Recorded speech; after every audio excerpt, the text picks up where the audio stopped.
Thank you so much for having me today, as I'm going to share with you just a little bit about fundraising and my experience with fundraising.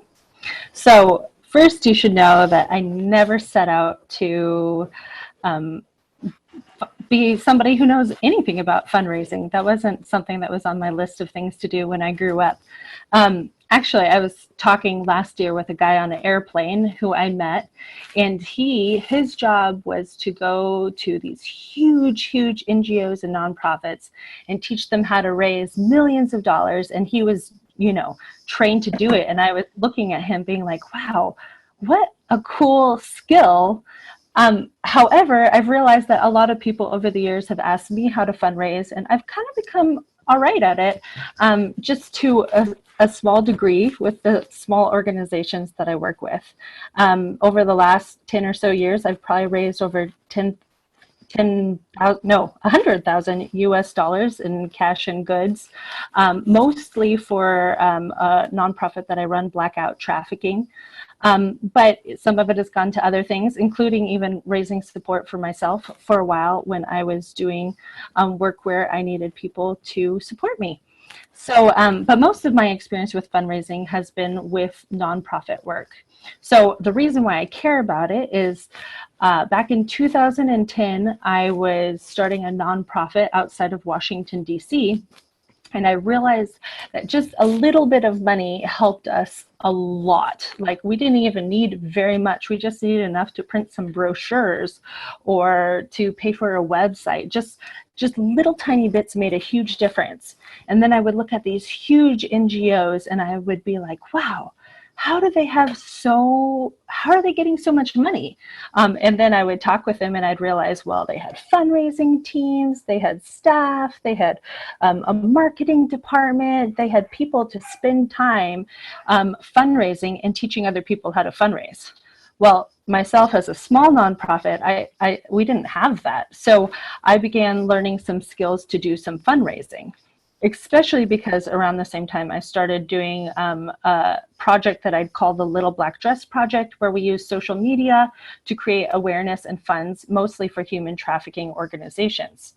And as I was doing this, I started beginning to learn a lot of best practices. And through that time, I realized there were two things that really mattered a lot to me. One of them is that I started realizing a lot of organizations and nonprofits, they didn't actually know how to fundraise. They didn't have time to fundraise. They didn't know how to market. They didn't have time to learn how to market because they were so busy on the ground, most of the time helping human trafficking victims, or just doing these really important things that mattered a lot. And they didn't really have time to do all of that. They were just, either they were starting out, or it'd be like one or two main leaders and they would be helping a lot of people. And it was really, really hard for them. So that was one of the reasons. My heart kind of went out to them because I had been one of them, being a leader of a small nonprofit. But then at the same time, I also was connecting with people who wanted to make a difference on human trafficking, but they didn't really know how, because to do that, they'd have to volunteer all the time with a nonprofit, or they didn't know enough about human trafficking and they kind of would have to push forward and pave their own way. And I really wanted to help them figure out their best step, or how to even get involved in something that's such a huge issue. And I know that you guys probably have experience that. If you're listening to me talk today, I know that you guys have probably also been in need of fundraising or funding, and you've also been trying to connect with people who might be potential donors, and you might be trying to connect with people with the message that you have to bring, or why you do what you do. And I've totally understand that, because I've been there and I understand that need. And for myself, really, I wanted to help people find a way to start doing something about human trafficking. And I wanted to help these small nonprofits figure out how to, kind of relieve that pressure off of them of how to fundraise and how to market. And so I decided to do something, which was this Little Black Dress Project. Eventually it became a nonprofit called Blackout Trafficking, and we're about to do our 10th year in 2021, because I can't believe we've gotten that far. And through it, I've turned out to it's turned out that I've taught a lot of nonprofits how to fundraise and do a fundraising campaign. And I've also helped a lot of everyday people learn how to fundraise themselves, because that's really one of the best first steps for people to get involved in doing something about something that they care about. So what I'm going to pass on today to you is just a little bit of what I've learned about fundraising over the years, like strategies, what's going on at the basic level, and just really kind of some, a little bit about crowdfunding and just how to do that well. So if you don't know, I live in San Diego, California, in the United States, which is a little bit different probably than maybe where you live. So I'm not sure everything is going to transfer 100%, because I don't know if you have the same technology or the same access to same of the tools that I have, but I'm pretty sure that everywhere we go in the world, people are people, and a lot of these things will be the same, at least the motivation, because there's a lot of things going on inside of people that you are tapping into when you're fundraising. So essentially, when it comes down to it, there are three main strategies for fundraising. The first one is events, which is, well, it's something that you do. An event can be a run or a walk or a dinner party, or a place where people are selling all their goods, like a business night. Usually events are one of the biggest ways organizations use to fundraise, or a barbecue, or, the list can go on and on and on of events. So a broader level than an event, even though it actually is essentially an event, it's just a long one, is a challenge or a campaign. So with Blackout Trafficking, that is what we do. We do a challenge. It's a 31-day challenge. It's through the month of March, where we have people wear one black item. And as they wear that one black item, it's their challenge to wear that and to fundraise by asking people for money in $10 increments. In the US. In other countries, they raise different amounts of money. And so during the month of March, we support the people who are fundraising and get them connected with other nonprofits around the globe. And that is a challenge. That's an example of a fundraising challenge or a fundraising campaign. So a fundraising campaign or challenge is usually over an extended time period. And it can be sometimes as short as like a day, like a 24-hour call-a-thon, or sometimes it's, like a month, like it is in our case with the month of March with Blackout Trafficking. But that, instead of it's not so much about something you do, but with that, it's about a time period to rally around. So people are like, this time period, in this challenge, or in this whatever we're going to be doing, they're rallying around some concept, whether it's a time period or whether it's an activity that they're going to be doing. But it's not so much about like a one-stop, like today we're doing this, which would be more of an event. So they kind of are very similar. And most organizations use either events or challenges. Also, before I forget, if you are interested in using Blackout Trafficking, if you're a human trafficking organization, it is a fundraiser that we use to connect, to help other human trafficking organizations. And so if you're interested in that, actually Curran, who's going to be the next speaker, is the person to talk to about that with Blackout Trafficking, because she's helping global organizations get involved in using that as a way to raise funds for themselves. So I want to say that before I forgot that. The other strategy, the last strategy, is essentially through relationships. So lots of times long-term donors, when you're looking for long-term donors, either for personal support or for an organization, either which way, it's all about that relationship and building trust to have that relationship. So those are the three strategies people use when they're fundraising. And maybe that's helpful for you. If you, most organizations use a little bit of all of them, but because campaigns and events require so much manpower, that's kind of one of those things where you can ask yourself, being like, okay, do I have enough time to put on an event? Do I have enough energy? Do I have enough money? Like, what is, versus a challenge. Sometimes challenges and campaigns, they might be longer, but they require less, upfront time and energy. Like, and in the United States, a lot of people will throw these big like parties or like galas, they call them, where essentially it's like this huge dinner party and it's a ton of work, and they pay for a very expensive speaker to come, and they dress up really fancy, and then they ask people to donate. So that event, even if it can bring in a lot of money, it costs a ton of money to actually do. So you have to have a lot of upfront money to be able to do that. Whereas something like blackout trafficking, you don't have to have any money to do it. You know, you just have to have a little bit of time and a social media presence. So those are some of, like I said, those are some of the strategies. But when you get to the most basic level of fundraising, really it comes down to two questions. And the first question is, why should people even fundraise for your mission? Like, what is the vision that you even have that they're fundraising for? Like, what are you even doing? What social issue do you care about? What is it that you guys, like the why? A lot of people call this your why or your shared belief. And so when you're fundraising, you always want to lead with whatever that is. It's like, this is what I believe. Do you believe this too? Because if you believe this too, join me. And so if you always start out with that, you know, like, education about human trafficking matters.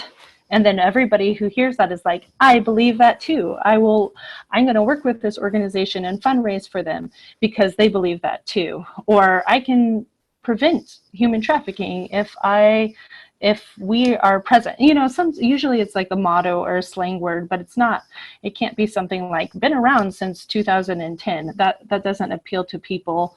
But what you want to do is you want to put front and forefront why you're doing what you're doing, because that's what gets people to actually want to join you, is they want to know why you're doing what you're doing. If they agree with you about the most basic belief of whatever it is that you're doing. So for us at Blackout Trafficking, our phrase is, we believe that everybody deserves a chance to be free. And so when we say that up front, we're like, do you believe that everybody deserves a chance to be free, that they have that chance, that they should have that chance? And then they'll be like, oh, I believe that. And even if they don't know anything about human trafficking, if that's what they believe, then they often will join us, even if they don't know anything about human trafficking, because we've appealed to their shared belief with us. The second question that is really good to answer is why they should trust you. And so that's the next question that people are thinking in their minds that you want to answer, because really you have to build trust with them, whether it's a relationship with a long-term donor or whether it's, you know, an event that you're putting on and you want people to come to it. Why are they going to come to it? Why should they trust you? So if you noticed, I started out telling you a little bit of my story about why I care about human trafficking and my experience. The reason why I did that is because I want you to trust me a little bit. You're not going to listen to anything I say unless you trust me a little bit. So how can you build that trust? There's a method of marketing called story branding, which I found really valuable, but essentially that idea is that you make yourself a guide for the people. You're not a hero. You're not going to say, my organization, my NGO is the hero of the story, this is what we're doing. Instead, you want to be like, we're going to help you make a difference in this area. And you come alongside people as a partner or as a guide that will help them figure out how they can do something. Because people, they want to trust you, and they want to know that you're going to help them to fulfill whatever deep longing that they have in their heart to move forward in some arena or another. So those two questions, again, are you need to be answering why people should be giving and fundraising for the same mission as you, and then why they should be going to your organization as opposed to other organizations. Why should they trust you and what you're doing? And I think that if you answer those two questions and like pretty much all your marketing stuff, if you're just throwing that out there all the time and like in all your posts and everything you're saying, you're gonna fundraise a lot better, because that's what people that's what they're looking for immediately. If you can answer those two questions, why you and are we on the same mission? So when you're fundraising, being very clear about that is incredibly helpful. So just so you know, I'm going to put up the notes from this talk on my personal website, which is averageadvocate.com. So you can look there and it'll be like averageadvocate.com/ Fundraising, I think. So I just wanted you to know that, because I'm saying a lot of stuff and I know that you might not be able to follow me or be able to write all of it down. So it's not up yet, but it will be up shortly. So again, that should be at averageadvocate.com/fundraising. So then you can find it again. Okay, so moving on. The next thing is you're going to need to know what your role is as are you going to be the person who is fundraising, or are you going to be the person teaching people how to fundraise? So it kind of depends on exactly, like if you're an NGO, sometimes you find yourself doing both roles. Sometimes you find yourself fundraising for your organization, but other times you're finding yourself teaching people who want to support your organization how to fundraise themselves, even if the money is coming to you. So I think that if you position yourself, that's really going to help you as you do fundraising, because sometimes you might be like acting as the fundraiser and everybody's watching you because they're trying to fundraise also, but you're not actually teaching them. So your time is actually probably better spent in teaching those people around you who are fundraising for you. So again, with my example of Blackout Trafficking, that's we are not actually, I don't consider myself a fundraiser. I mean, I do some of the fundraising for it because I know people are watching me personally, but most of the time I'm spending my effort teaching other people how to fundraise. So if you are going to fundraise, what are the best practices? So there's so many things that I could tell you, but I'm just going to really try to stick with 5 today because there's a lot. So the first one is to be loud. So the more people hear about what you're doing, through as many avenues and in as many sources as possible, the more likely it is that they're going to fundraise with you. So that means all over social media, and every single avenue you have on social media, post about it a bunch, because people, the way the algorithms are on social media, they don't see it. Most people don't see it a lot of times. Live video, if you can do live video, that's usually your best bet, because social media algorithms always, promote live video over other things.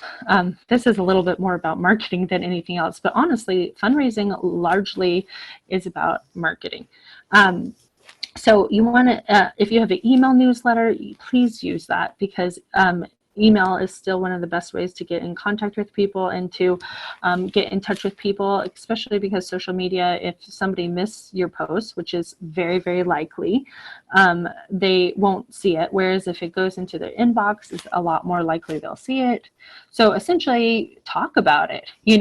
With Blackout Trafficking, we give people these little pins. I wish I had one on me right now, but I don't.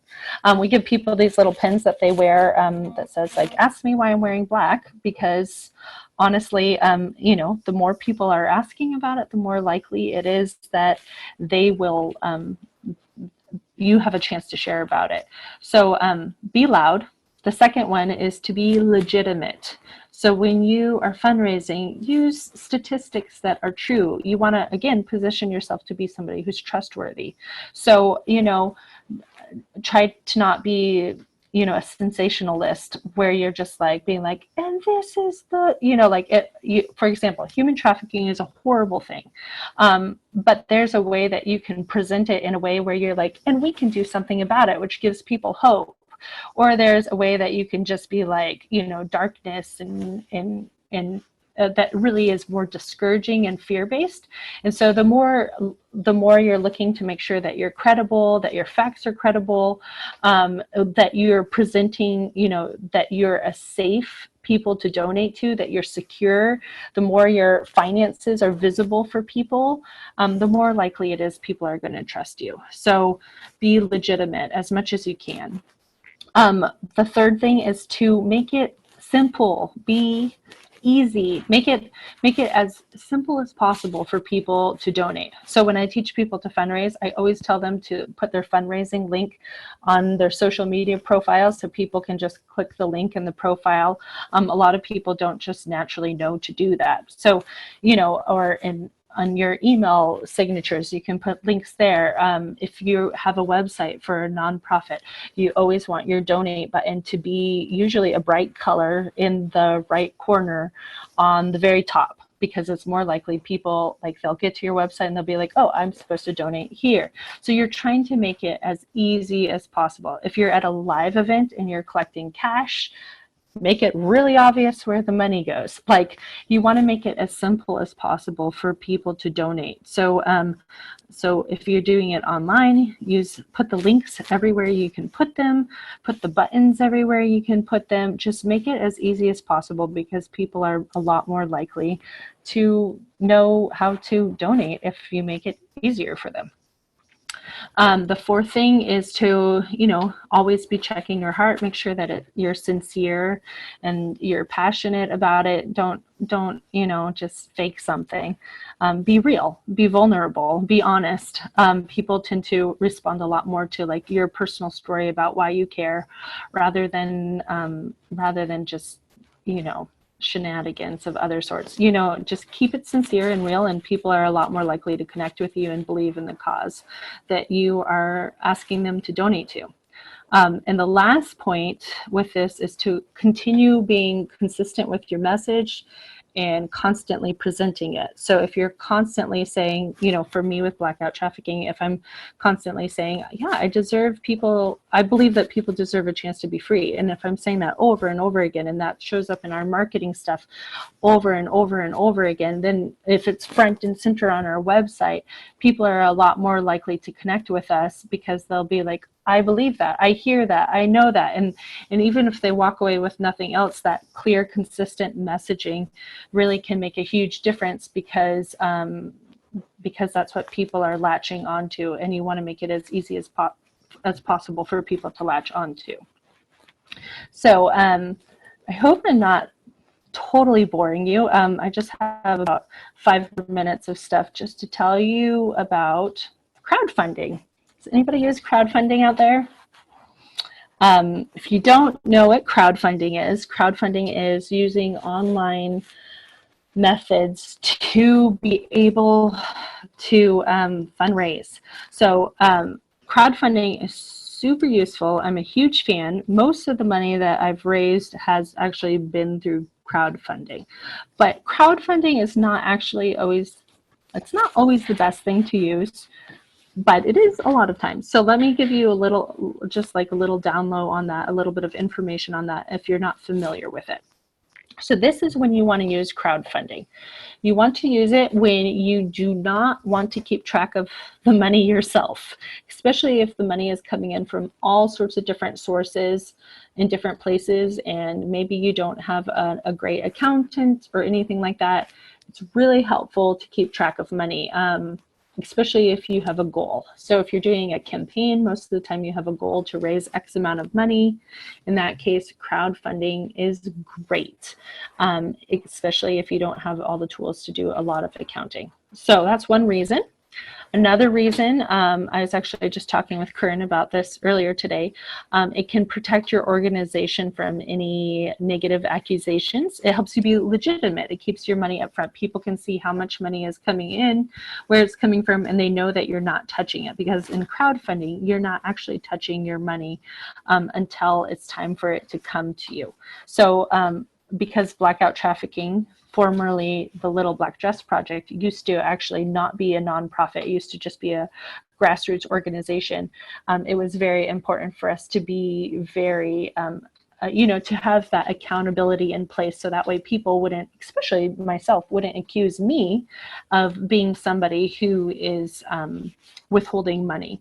And that's just generally a great practice, is to always have somebody else able to go into your account, have multiple people on your board be able to access it, to have multiple people that have to have signatures, those type of things, and posting that on your website, being clear about that, that helps you be legitimate.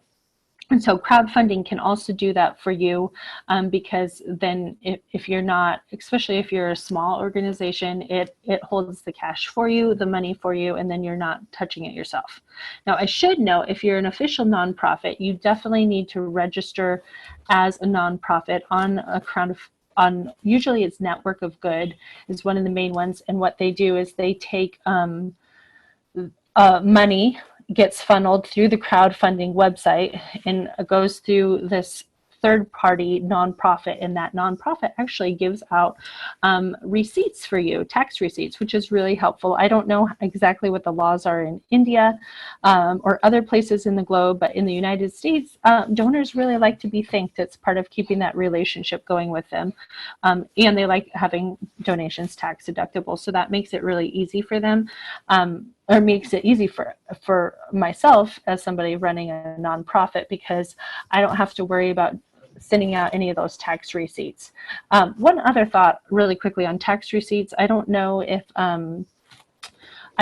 again what the laws are there, but one thing that we found that makes it really easy for us is that we just have a copy of a tax receipt that's on our website, or in our files that anybody from our board can access at any time. So that way, if somebody gives us money, we can just quickly print it and just write their name in it. That's helped us a lot to not have to manage a whole bunch of receipts later on, because later on, once, the more your organization grows and the more people donate personally, then you have to start sending those out, or at least where I live, in the state that I live in, that's a legal requirement. Once it reaches X amount of money, I have to send out these tax receipts. So when I use crowdfunding, though, I don't have to worry about any of that, because the crowdfunding website does that for us through the middleman nonprofit called Network for Good. I think there might be other ones, but Network for Good is one that most crowdfunding websites use. So that's super complicated, but if you have to deal with tax receipts, that's another pro of using crowdfunding.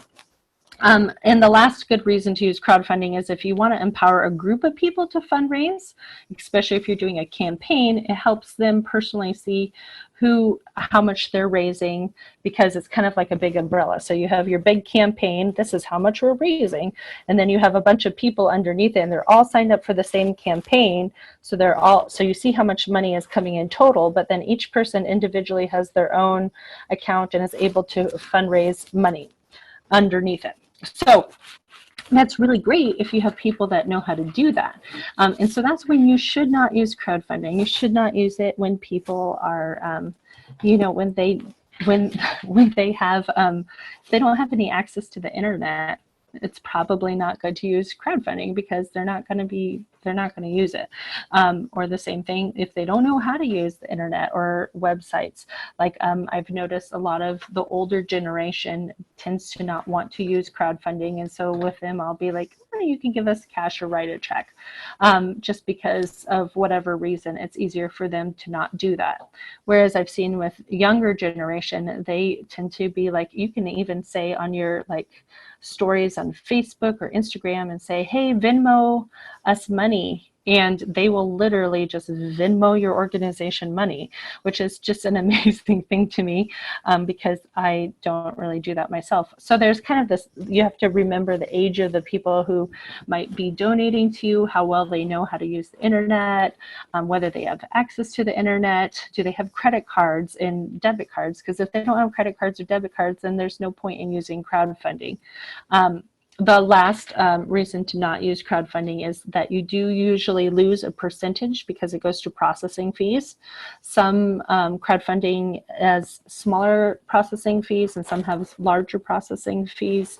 So it just kind of depends on which ones you choose, but most credit card companies take 2%, and then the crowdfunding usually has 2 to 3% operating expenses. A lot of times it's usually underneath 8%, so you have to kind of become okay with that.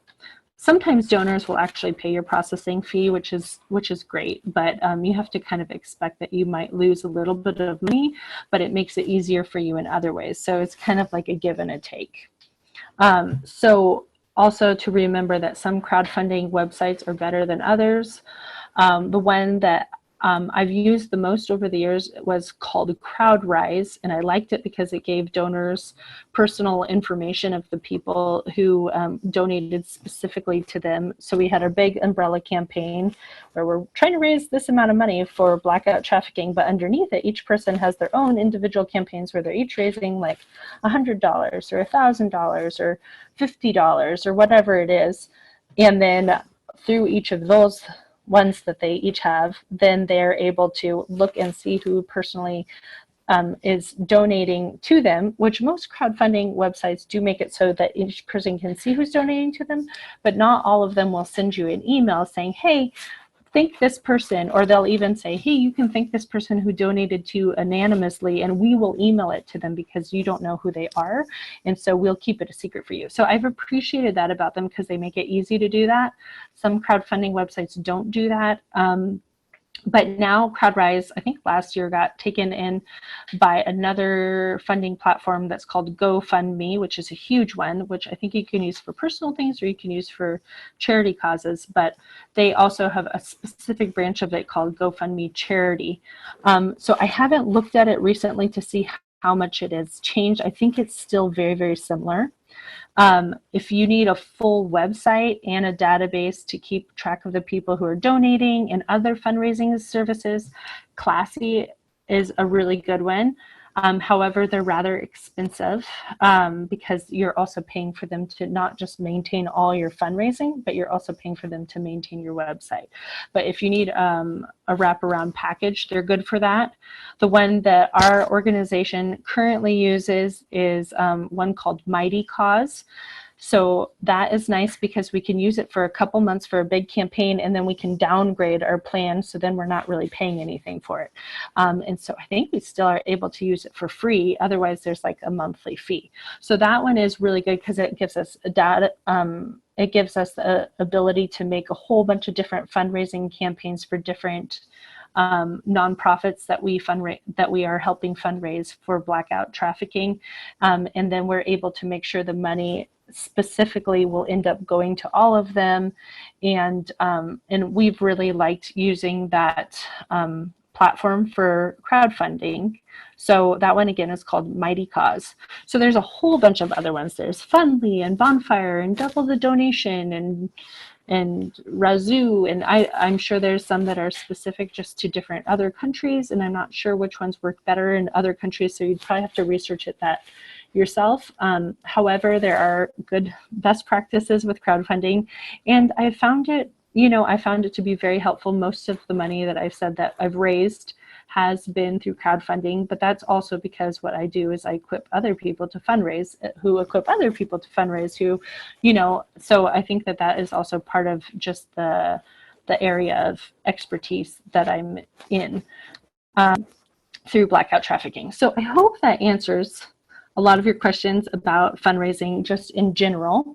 If you have any more questions, like I said, you can go to averageadvocate.com/fundraising, and I will put my notes from this time there, and you can see them, including all those crowdfunding things that I just talked about, which is a lot of information.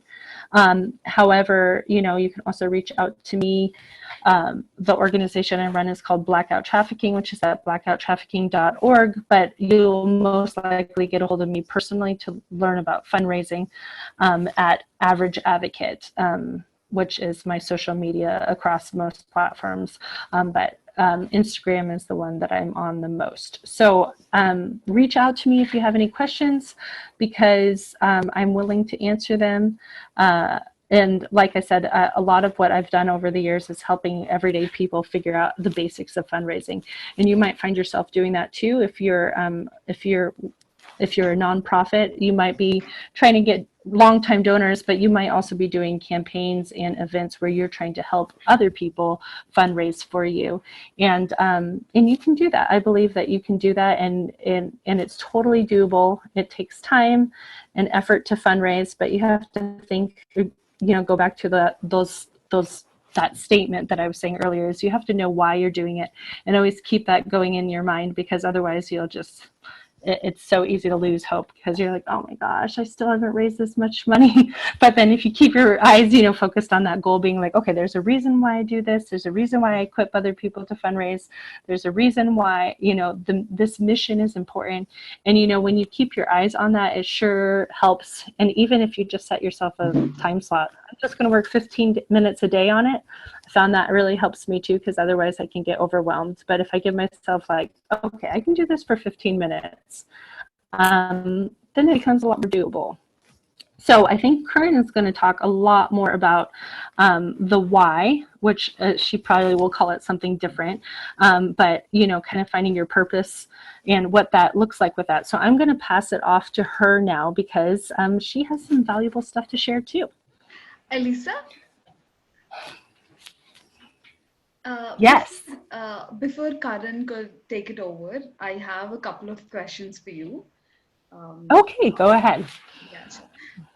So while you were talking about how we could fundraise and how we could, different events that we could host, my question is, how do we actually motivate people to give?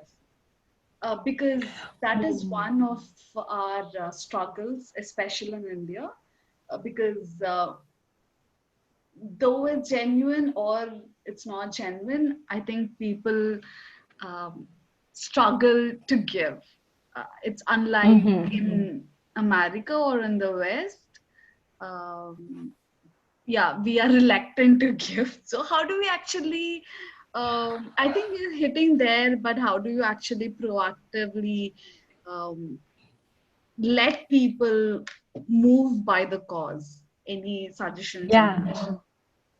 Yeah. This is, like I said, I don't live there, so I'm not, I know your culture is a little bit different from my culture, so there's a difference there, especially if it's not kind of trained in you since childhood to give. You know, I know that I mean, I've done a lot of research on why people give, and it's kind of fascinating to me. It's probably not fascinating to most people, but you know, culturally, it is a huge part of different cultures. And so I know that this is one thing that I can say is true. You cannot force people to be generous. What we want, I feel like this is something that an analogy I've used before is that a lot of times people will be like, well, you know, it's like they're driving an old car and they're like, this old car works. I'm going to just drive this old car. And that old car is like how much money they'll give. They'll be like, oh, I'll just give, you know, $20, you know, for the year. And this is working for me. And then here we are as the people who are the advocates or the NGOs and the nonprofits, the people with the cause, and we're like, no, $20 is not enough. This is not going to, you have to convince like a whole like shift of belief system, because we're saying that, you know, generosity is best. Generosity is going to fulfill your purpose in life. Generosity is going to, you know, make you a happier person, or say lines like, it's better than receive. But those are things that you can't force people to believe. That's a heart to get to a place where they believe that. And so as the person who's trying to encourage people to give, well, you care so much about the mission and you want them to see it, but you can't make them see it. However, you can introduce them to people. I found that to be really helpful. Started talking with people that I started realizing that was just too far away for them. They couldn't even see it. They couldn't even imagine it.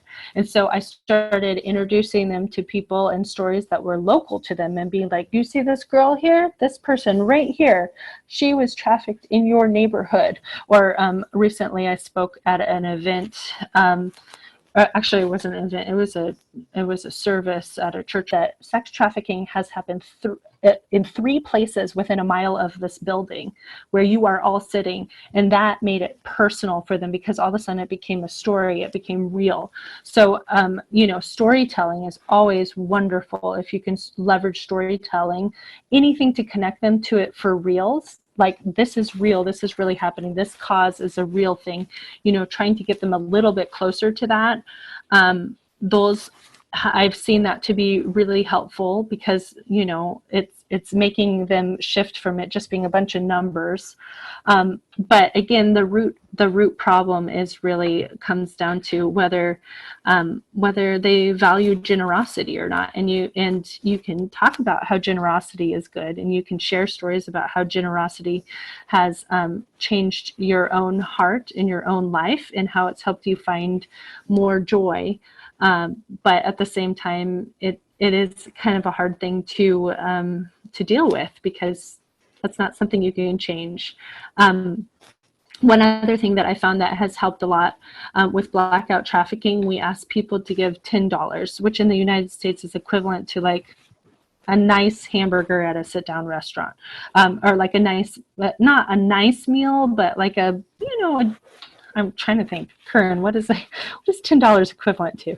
2 cups of coffee, something like that. So if you're thinking, trying to find the equivalent of that where you're at, to be like, okay, what is a low amount that is actually affordable, and helping people see that they can actually raise money with something that is affordable, or where they're giving up just a little bit of something, where you're saying, we're not asking you to do anything big. We're asking you to, just give up 1 cup of coffee, or whatever it is that that is valued. That's something that maybe an everyday person experiences, where it's like it's a minimal thing. And then from there you slowly build on it, because people, somebody who's giving a small amount of money eventually starts realizing, okay, I can give a little bit more, I can give a little bit more, I can give a little bit more.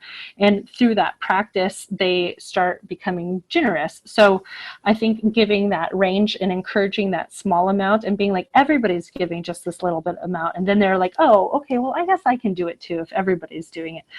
So you're kind of, you're essentially like latching onto these like psychological things that people are thinking, like, oh, everybody's doing it, or, oh, I can do this minor thing, and trying to work with that for a little while until it kind of becomes part of people's lifestyle. Or, I challenge you to give just 1% of your money, like focusing on percent sometimes seems to help a little bit better, or because that makes it so it's less about how much money you make, and it's more about whether you can change your lifestyle to encompass 1% or 5% or 10%. So either which way, though, it's a huge challenge, because you can't force generosity. And that's what we do. We can use storytelling. We can keep saying our why statement over and over, because we believe people deserve a chance to be free, or whatever your statement is. But it's still one of those things that you can't force. Yeah, I get it. You do get it, don't you? Could you give us examples on why statements? So I'm trying to think of, man, I wish I had a list of them with me. So let's see. I'm going to pull up some while I'm talking to you. Another why statement would be something like, gosh, I'm trying to think of. Okay, here's a few why statements that people have. So people are more important than profit. That's a good one for businesses that believe that want to do things differently, so that they're trying to appeal to people who really deeply believe that people are more important than business. So that's a why statement that somebody has. Or we believe that we can help humanity thrive while working together effortlessly. That's a why statement of a tool for a business that is used to help teams work together that do nonprofit work. Gosh, I'm having a hard time coming up with them on the spot. I should have. It's something. If you want to just look it up, there's a guy named Simon Sinek, and he writes a lot about why statements, or how to find your why statement. And it's one of those things I sometimes will occasionally do, like a workshop on, is helping people my why statement, but it's essentially just a purpose statement or an example. Usually it's one line, and it's about, or the one that I have for my blog is that people are born to make a difference, and I'm going to help you do that. That's essentially what it comes down to. It's like, I believe that you're born to make a difference, and I can help you do that. And they'll be like, oh, okay, I get that. I need help doing that. But they're like, I am born to make a difference. So those are the people that I try to appeal to, are people who believe that they have, whether they're leaders or their moms, that they feel like they were born to do something in the world. And I'll be like, okay, I'll help you. What are we going to do? Start a nonprofit together? How can I help you? So I think that I'm not doing the best job describing what a why statement is. So, but you can look it up. There's a guy named Simon Sinek, and he writes books on it and how to help your organization come up with a why statement, which I found very useful. Sure. Thank you so much, Elisa. You're welcome. Yes, over to you, Curran. Hi. Thank you, Elisa, so much. Oh my gosh, I'm so thankful for Elisa. There are times when I feel like I'm walking in a dark desert and I don't know what I'm doing, and my goal is to get somewhere and I have no idea what's going on, and I can call Elisa and she knows. She understands. She's already been through it and she helps me a lot. So a lot of it can be really confusing, especially with, okay, this website, that website. Oh my gosh, it gets overwhelming, actually. It gets so overwhelming. And we have the burden of being exposed to trafficking every day. And that hurts our heart. And so it's really important that we are taking time to align ourselves, to be in peace, before we trudge forward carrying everything on our own. Because the truth is that it is a joyful experience to serve. Really. There's nothing really better, and philosophers all through time have said this. There's nothing better than making the world a better place. You get to the day, your feet are throbbing, your head is so tired, you just want to sleep, but you know that you did something so good today. You made the world a better place. That is amazing. And I honestly think that every human wants to do good. And just as a reminder that other people in our lives who are falling short, we should know that they really want to do good, but there's just pain and there's fear there. And so we just need to be reminded to have grace on them and forgive them. And oftentimes for donors, they want to give and they want to help. They just don't know how, or they're afraid. Because what if something happens? What if there's a pandemic and they only have a certain amount of rupees in the bank? It won't be enough. I mean, people are in fear today so much. And so when we approach them, we want to approach them so gently.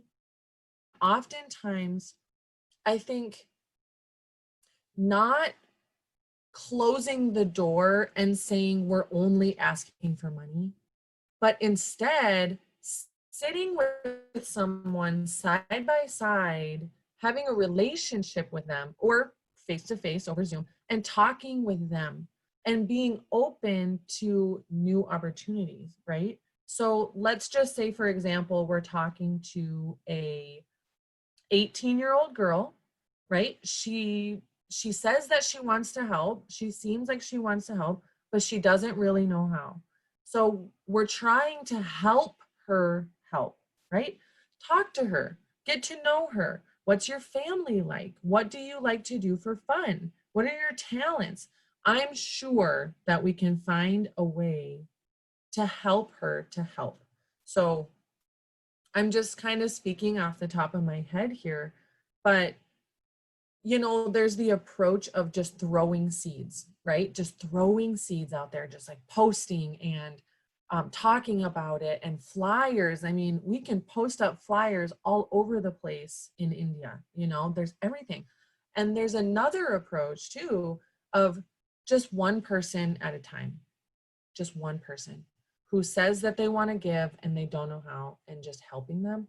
I personally feel like in nonprofits and in organizations, we really need to see more of the one-on-one and the relationship and helping the quality of giving. So that's just me, but it really depends on what your talents and strengths are too. So anyways, I am 20 years old. My name is Curran, and I am functioning as global trafficking advisor for Blackout Trafficking. And I'm going to tell you about what Blackout Trafficking is too, because you can join us, and that is literally could be your answer in fundraising. Like, it is an amazing way to raise money. Like, you don't have to be creative and come up with new ways and reinvent the wheel. Like, it's right here. All you have to do is jump in. And Blackout Trafficking, what I love about it is it doesn't take one rupee. It takes no rupees, not even one rupee. And they can join in, and all the money goes to you, the NGO. It goes to whichever NGO you choose. It's amazing. So instead of us, like, we can teach you how to do it, but we can literally like give you the fish. Like, here's the roti, here it is, just take it. So we're here to help you. So I don't know, I guess I was like 23, 22, 23, wanted to go to India to help fight trafficking, had no money, and had to start raising money. And to be honest, I felt kind of guilty. It was like, what makes me special to raise money? And I didn't feel like I could advocate for myself, advocate for my cause. You know, I didn't want to be arrogant, but the truth is that we have to believe in ourselves. We have to believe that we are good. We all make mistakes. Sometimes, to be honest, we get a little glory out of fighting trafficking, don't we? I mean, people pat you on the back. Oh, good job, right? Acha kam, good job, you're doing so good. And it's nice. But the truth is, on a bad day and a good day, Crystalite, Tina, Elisa, all of us, everybody here, we're doing this for the right reason. We don't fight this hard because we want glory for ourselves. We do this because we care. And so just remind yourself that you are good, because no one is going to donate to you if you don't believe in yourself. We have to put all of our eggs in this basket and put all of our power behind it so other people will do the same, okay? So the reason I raised money is because I didn't have the time to work a regular job and fight trafficking. I mean, I was faced with a conundrum. I had to raise money. Otherwise, I wouldn't be able to do the work. I heard someone say, you know, I'm willing to go down into the hole, but I need someone to hold the ropes. It's just the facts of life. And it's okay to tell our supporters that we need them, that I can't do this work without you. It's a need, and we need you to be on board with us. It's okay to say that. We're not desperate. We're not going to beg them, but it's good to be honest.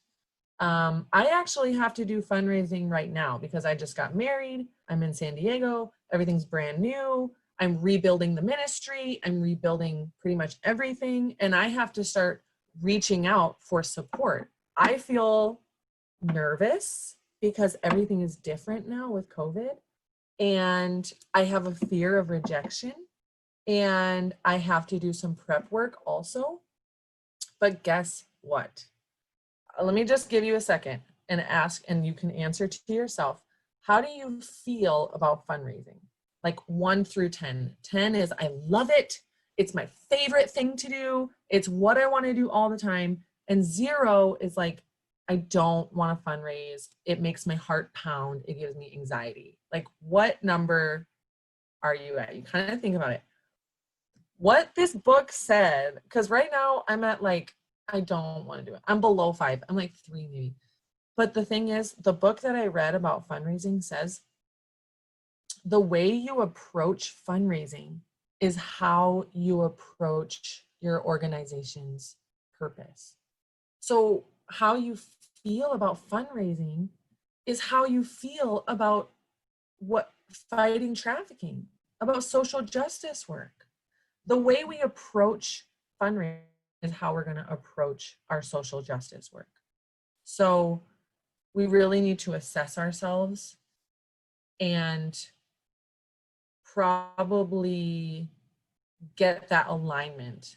So we have to understand that fundraising is social justice work. You know, they're together. It's not like there's a good side and a bad side. Our hearts are doing this because of the burden, because of the passion. And so that burden and that passion can also go behind the fundraising. So anyways, there are senders and there are goers. Everybody here is mostly a goer, okay? We like to be hands-on. We like to make a difference. We like to be involved. We're doing the work with our hands and with our feet. And then there's senders. They're the people who have the money. They're sitting on a pile of money and they don't know what to do with it. They want to make a difference, but they're like, don't send me. Do not send me. I don't want to go. I will work my job. I will make my money. And then I will give it to people. I don't want to go. That's like Linda, okay, our pastor's mother. She's a sender. She's not going to do it, but she's got the money. There are people out there who want to donate, and we're the goer and we're the sender, or they're the senders. We're a little bit of both too. I mean, we tithe to the church and we tithe to other missionaries and stuff and other nonprofits and other organizations. But overall, there are people who are waiting for people just like you who want to help victims of trafficking, and they're not sure where to give their money. You want to find people who are, and just explain that concept to them. So number 1, believe in yourself. Believe in your purpose. Believe in your cause.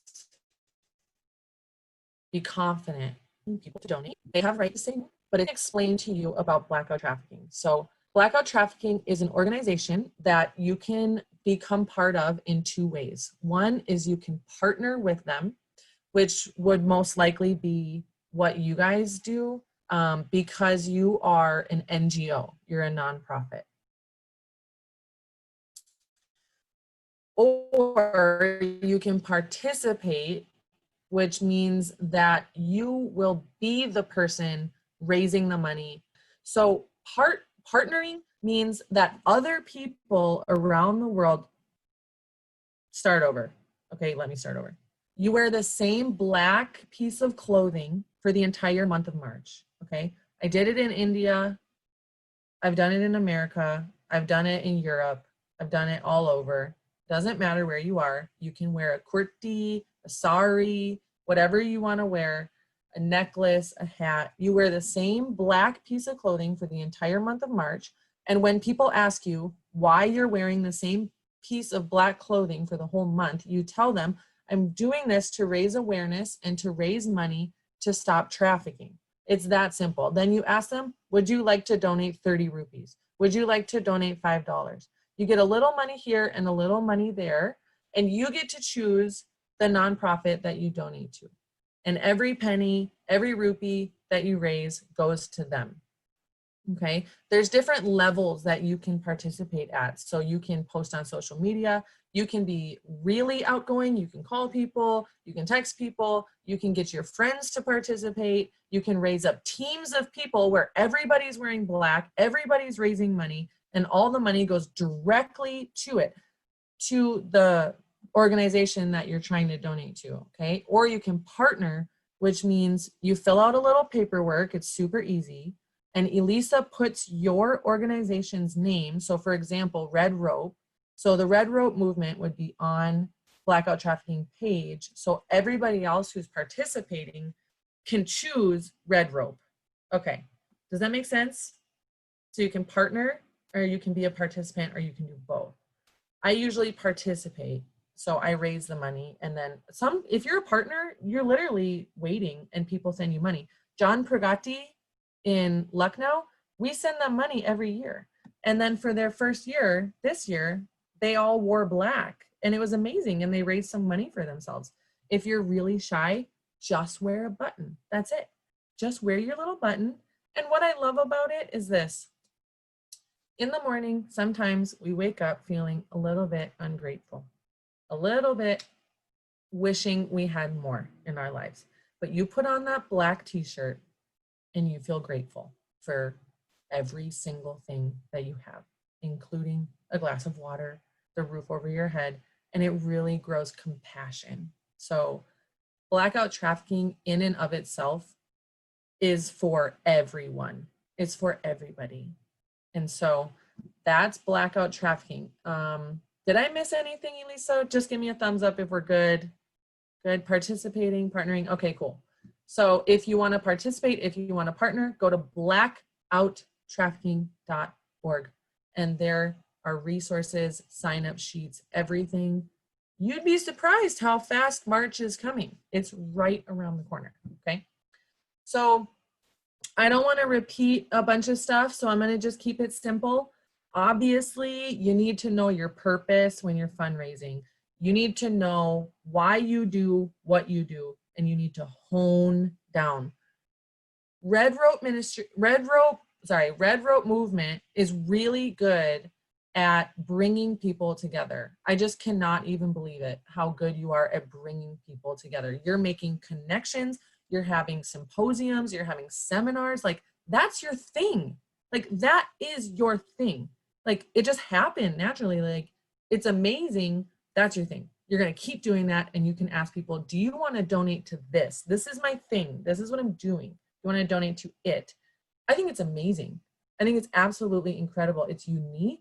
And I think it really is making a difference. There are so many connections that have been made through you between not only national, but international. That's your thing. And I have never seen it before.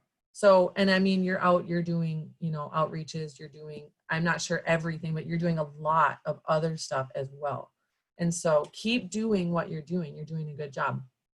So when you find your purpose, you want to find out, what do I love to do?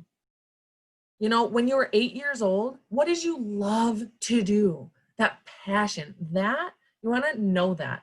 Also, what are your strengths? If you asked your 3 best friends, what are Tina's strengths? Write those down and put those with what I love. Then, what does the world need? And also, what do we get paid for? We also want to think about that. What makes money? You take those 4 things, and there's a Venn diagram on Google, which you can type in purpose Venn diagram, and it will show you this. And you can kind of see like where the overlap is and where you are, and you can kind of calculate, like, I'm doing too much of what makes money and not enough of what I love. And you can kind of alterate where you want to be there. But those are really the 4 kind of major things of your purpose, according to this Venn diagram, which has helped me a ton.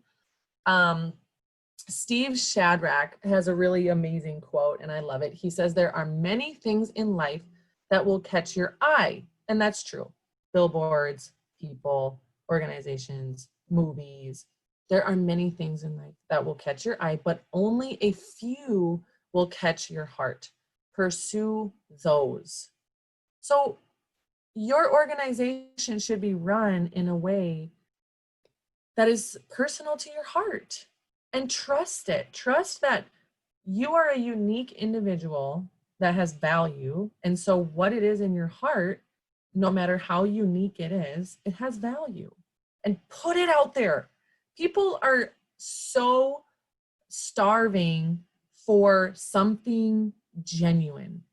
So what is it for you? Like, yeah, I know it's weird. Like, Tina, I love that you're making magnets. That is so cool. It's so unique. It's so personal to you. And because it has so much of your character on it, I'm like, order me 100 right now.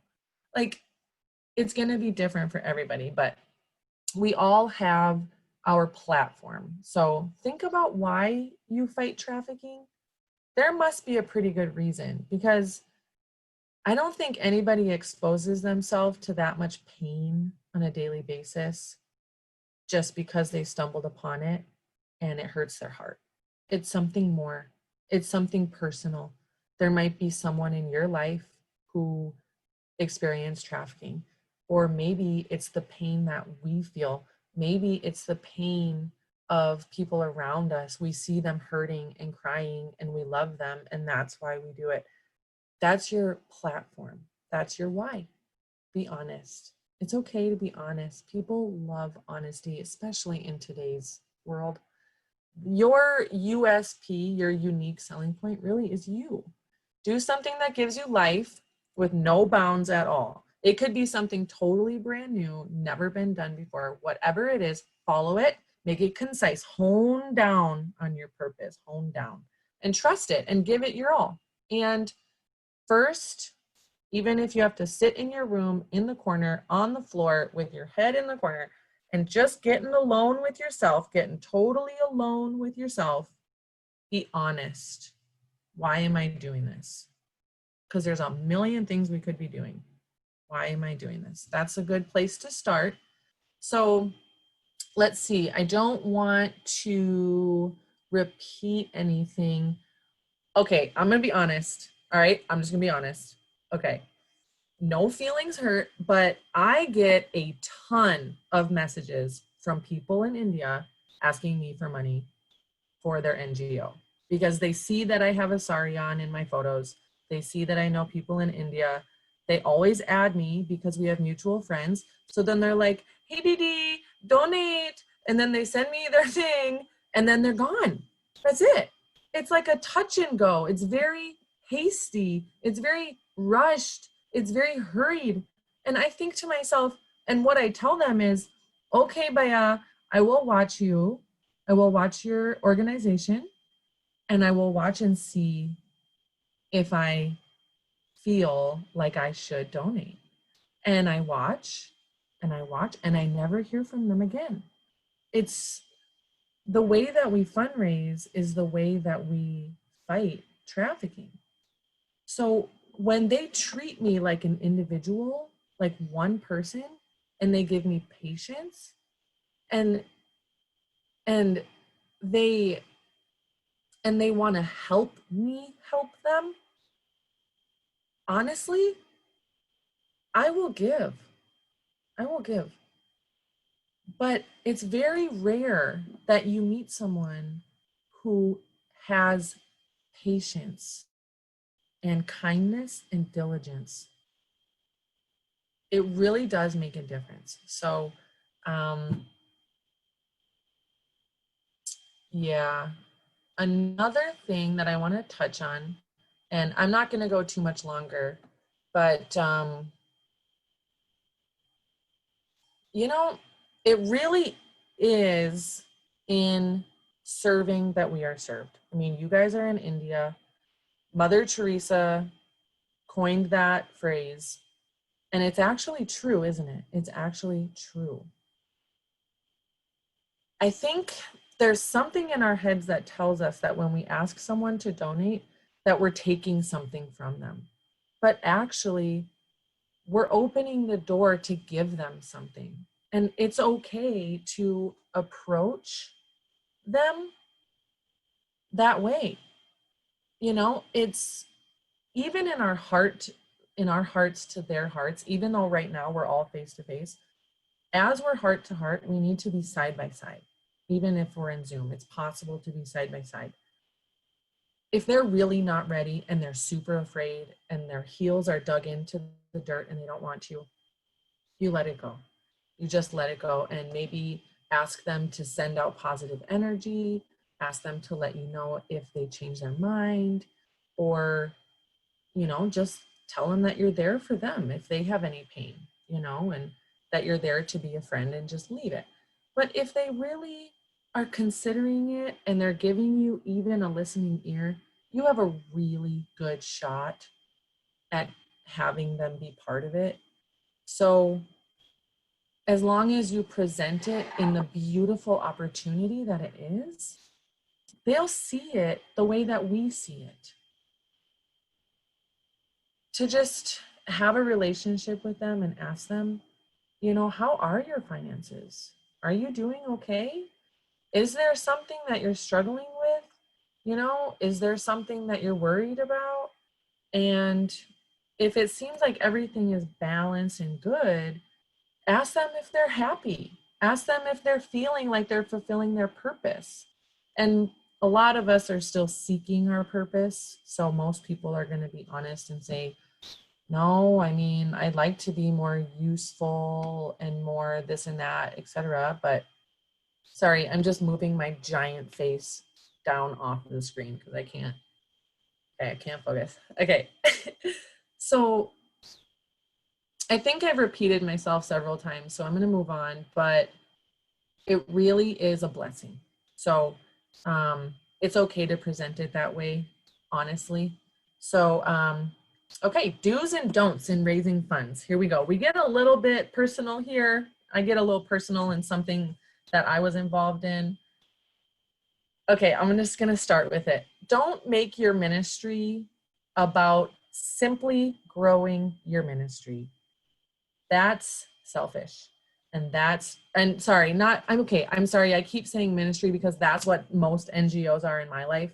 But what I'm really talking about here is social justice organizations, okay, nonprofits, 501c3s, that's what we call it here in America. Don't make your organization, your NGO, simply about growing the NGO. Like you wake up in the morning, you're like, I just want to grow my NGO. I just want to grow my nonprofit. I just want to make money and make a difference and grow it. I just want to grow it. I just want to grow it. If that's the point for it to grow, then it's not going to grow because that's selfish. And that means that ultimately your goal is to just make it about you and glorify you. I mean, I understand that an organization that grows really big can have a bigger impact, like secondarily, but you have got to choose about what the first purpose of your nonprofit is. Is your purpose to grow so you can help people, or is your purpose to help people, which will in turn make you grow? This is really important because there's a lot of nonprofits out there that are trying to grow and get bigger, and it's not about the victim anymore.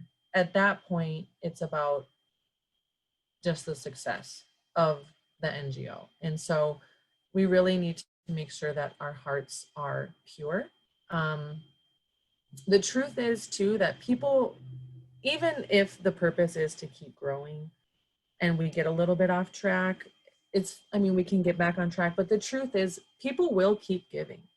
Even when our hearts are in that position, people will keep giving. They might not catch the change of heart, but you certainly will. You will know. And the victims will know. And some people who are very, very close to you in your life, they will also know. They will be able to tell that the ministry has shifted. It wants to grow rather than help. And I can tell when people write to me, hey, why don't you donate to our nonprofit?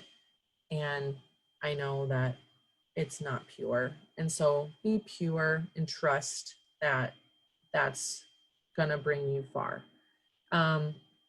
Another one is to be very honest. Don't lie, even in the slightest amount. So if 10 different people give you 50 rupees, you can't tell each and every one of them that their 50 rupees went to the same place. It doesn't work that way. If you tell one person that their 50 rupees went to Sangeeta, then you can't tell the other one that the 50 rupees went to Sangeeta, because it didn't. You have to be honest about where it's going. And that's going to keep us in integrity also. And when our hearts are pure before our fellows, they will know it and they will taste it and they will follow it. Okay. So, and another thing is never stop trying to get them more involved. If you have people donating, don't stop trying to make them go deeper. Keep asking them, how are you doing? Are you enjoying it? Can you go deeper? Do you want to give more? You know, or hey, you're giving 100 rupees a month. Why don't you get involved with your hands and feet? You know, and we do this with respect, but it shows that we're grateful for them. I am so grateful that you're giving that I'm going to keep asking you to give more. So that's really important. And be vulnerable. Don't get mad at them if they say no. It doesn't mean that you did a bad job, okay? It doesn't mean that they're not good. It just means no. And the rest of it, we really don't know. And that's okay to say that we don't know. We just leave it and we move forward. It doesn't mean that we're bad, okay? Also, just as a heart check, it should be fulfilling to get a yes. It should be a reason for you to rest. It should be, you know, enough. It should be very like, well done, I did a good job. They said yes, that's cool, that's good. It's something to celebrate. It's not good if you're like more, you know. It's good to reward yourself with, you know, a cup of coffee or something to celebrate that, okay? So I'm going to skip crowdfunding platforms because Elisa is the expert on that. She did a great job of covering that. And very last thing I'm going to talk about is just reporting to our sponsors. So it's kind of about what the donors expect when they are donating to you. They should feel so respected. They should be probably our number one priority, because if they're giving, they should also have a voice in what happens with the nonprofit, especially with COVID. So if we're going to them for their finances, I think right now with COVID, if you guys haven't done this yet, I would call them and ask them if they have any advice for re-strategizing, because nobody's been through this before. We all need advice right now to keep moving.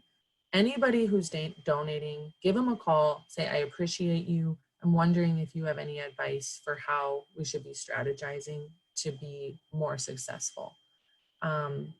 Be honest with them for sure.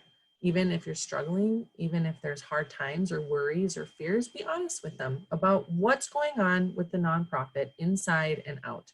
They don't need a show. They need honesty and they need involvement. Let's see. Yeah, and just last thing is with sponsors, it's not as much about methodology, about, well, I would say, well, okay, like I would say once a month. Once a month, you should reach out to your sponsors, whether it's small or large, to just reach out to them. But it's not as much about methodology and calculation as it is about relationship. When something great happens with their money, tell them. When something amazing, when a woman is rescued, when a brothel is busted up, when a sting operation goes well, when the kids are rescued and sent home, when the boy is rescued from this or that, if you can get photos, things like that, if there's a testimony, share it with them.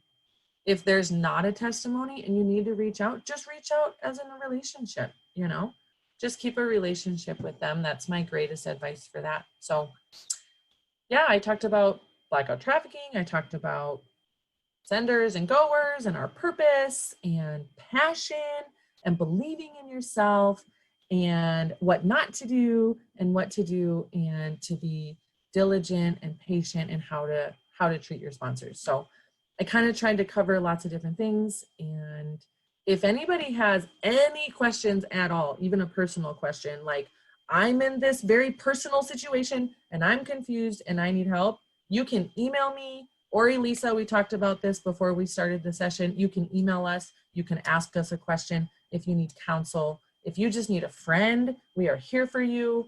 So yeah, feel free to reach out. I'm so sorry that we had our time screwed up. Please forgive us. It's, oh my gosh, the world is such a crazy place, isn't it? The sun just keeps going and the times are all, it's really, the sun is pretty simple. It's actually the time zones that are confusing, which are man-made. So anyways, please forgive all of us. We're so sorry. Okay, done. Khatam ho gaya. Thank you so much, Curran. I have a few questions for you. How was your experience wearing black piece of cloth in India? Did you have a lot of people ask you? Did you have people donate when they asked you? And you know, what did you do instantly when they were donating? Did you give them a slip, or how did you do it? Yep. I just collected cash and I asked for 20 rupees. That's what I asked for. Nobody really asked me why I was wearing black. So I also made a button and still people didn't ask me. So I had to tell people, which was scary, but the little stores on the side of the street, you know, with the cookies and stuff, I would just say, hey, I am wearing black. Or I would say, you know, did you notice that I've been wearing black for the whole month? Or I would like, I'd like try to draw attention to it.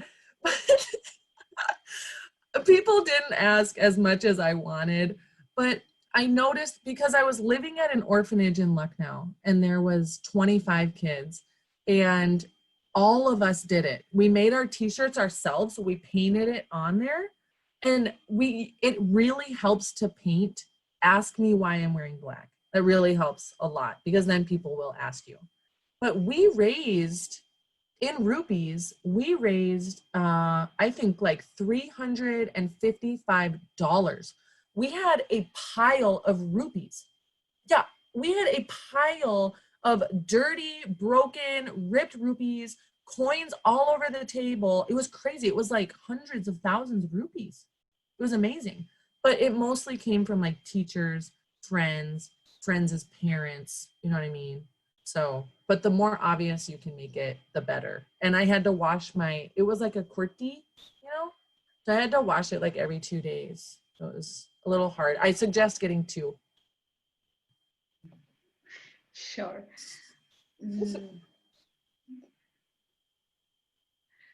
You spoke about building relationships. I think that's really, really valid. It's more about you know, how you build and how you restore, or you know, how you take it forward, that relationship. Can you give us more insights on what are the expectations from the donors or sponsors perspective in while building relationships?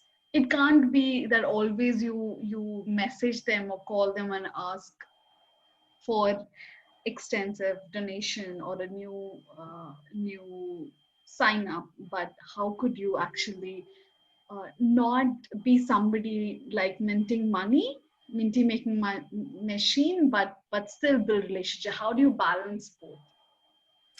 Yeah, relationships are kind of hard.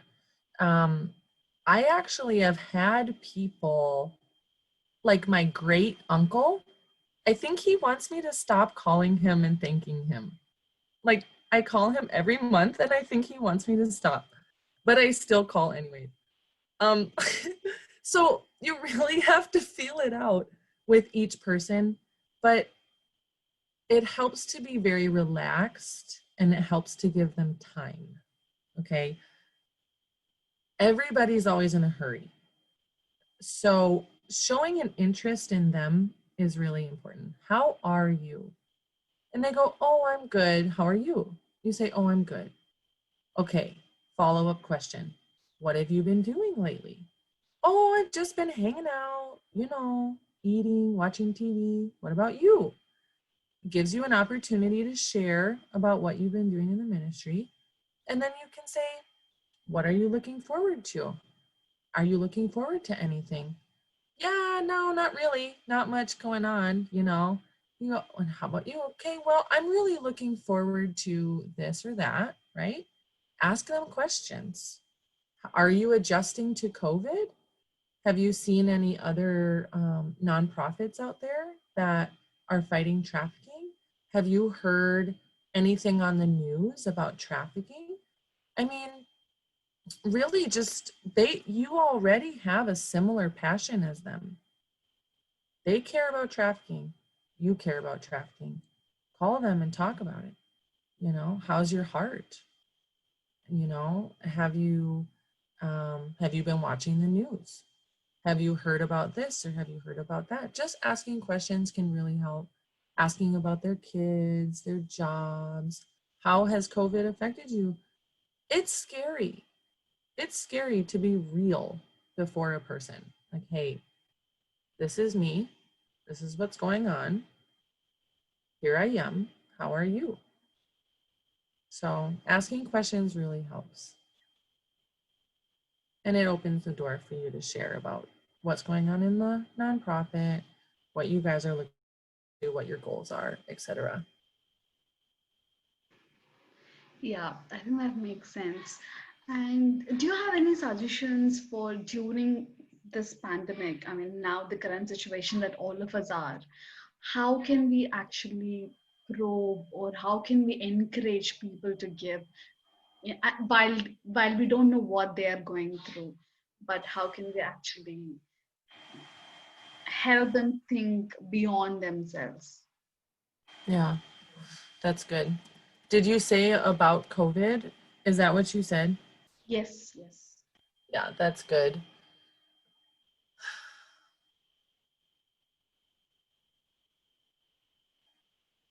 Yeah. I would say 10 rupees means more than ever before. And I've noticed that at the gas station, asking the woman, how are you, means more than ever before because everyone has their mask on. She's all alone. And when I ask, it's like her eyes light up more than they did before when I asked her. Small things mean a lot right now. A lot. And I would have compassion for them where they're at. Say, I know things are hard. It's okay to acknowledge the negative. I know things are hard. And I know things are scary. But you can make a difference without leaving you don't, I know that it seems like there's a lot of excuses right now to not do anything and to not help and to not move us forward. But COVID is weaker than generosity. And point out that trafficking has not stopped because of COVID. And you can remind them that they don't have to be afraid. Be optimistic. The world has already adjusted a ton. Think about the first day you found out about COVID and how panicked we were. We thought the world was going to end. We're doing a lot better and we're going to keep getting better. So speak optimism. COVID is lifting. We're getting closer to a cure every day. So they don't have to be afraid. Do you mind me stepping in for a second? No, not at all, please. this year, Blackout Trafficking was right when COVID hit. And our donations went down like this. And it was very frustrating because we were trying to, this was our one time a year where we're fundraising for all these organizations, and all the people were like, what do we do? Nobody's donating. What do we do? And it was interesting because our donations definitely did go down this year.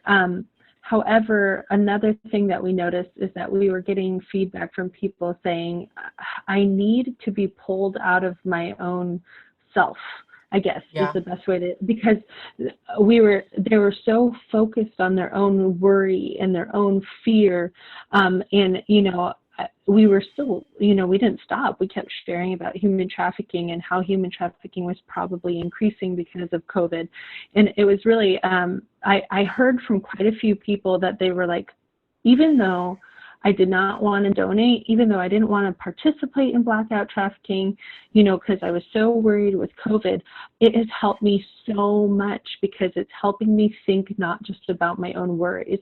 And so, that takeaway from that was like, I realize that people sometimes, when they're so worried and they're so focused on saving their own life, sometimes they're looking for something else to focus on. And so it's kind of coming alongside them being like, dude, we know you're worried. Like Curran was saying, she was saying empathy, it's that response of like, we know that you're worried. We're worried too. We're having to do things. We're not doing our best right now either. We're having a hard time as an organization too. But you know what? We still know that this is happening. We still need your help. So let's try to do it together. And for whatever reason, just recognizing that basic level of fear and confusion that people were feeling with something new, and giving them something else to focus on really helped some people. I mean, I think we still lost a lot of people, but I think that there was still something useful in the fact of recognizing that for some people, we were an escape to from their own reality, to remember that other people had much worse realities than their own, and that was actually helpful for them. So I don't know if that's really an answer, but it was something that we definitely noticed in our experience this year with all the different organizations and nonprofits that we were talking to. All of them across the board were losing funding, and all of them across the board were having a hard time connecting with their donors, and all of them across the board were like, we don't know what to do. And so we just found that being an encouragement to them was really, really helpful, and just like emailing them and being like, dude, we hear you. We know what you're going through. We feel you. We hear you. And, as they were doing the same with their own donors, being like, we know you're going through a hard time. We understand it's hard, but we're still in this, together. And just keeping that mindset of like, we still have this common purpose. We still have this common mission. So that was just a little bit from our own experience this year with that. It definitely affected blackout trafficking, but on the other hand, we did hear from other people who were saying to us that it really gave them a purpose, though, during the beginning of COVID. So yeah, it does. It really helps with mental health. When we have our little mental health problems, a lot of times we need to just get out of there. And we're struggling right now with human relations, and being involved in anti-trafficking work is a human relation thing. So it really helps. Yeah. Yeah. I loved what you said, Ki COVID is weaker than generosity. That's very profound. Yeah, so I think we've covered most of it, and really appreciate all of you, both of you, sharing your insights and being very candid about fundraising and what you've noticed during these years. So thank you so much for your time and your experience. Thank you so much for everything that you do.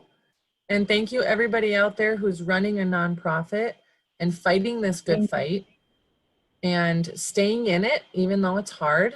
Good job. Keep up the good work. And let us know if you have any questions or anything. So yes, I'm gonna leave your email ID and the website details on the chat, and if anybody wants to get in touch with you, they can reach out to you guys. Okay, I got a new email because my last name changed. So there it is. I just sent it to you. Okay. Ah, Yeah, sure. wonderful. Hold on. Sure. I love India so We much. love you too. I miss India so much too. I want to come back. Yes, more than welcome anytime. Thanks.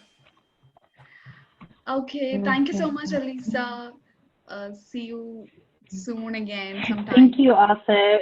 It was wonderful to meet you. I'm so glad that you exist and are doing what you're doing. It's making a big difference. You're equipping people, helping them actually do their jobs well. That's an impressive role. Yeah. Thank you so much. All right. Have a good Bye. day. Don't worry about the haze. Get some good sleep. Love you. Bye, you guys. Bye, Tina. Bye, Crystal.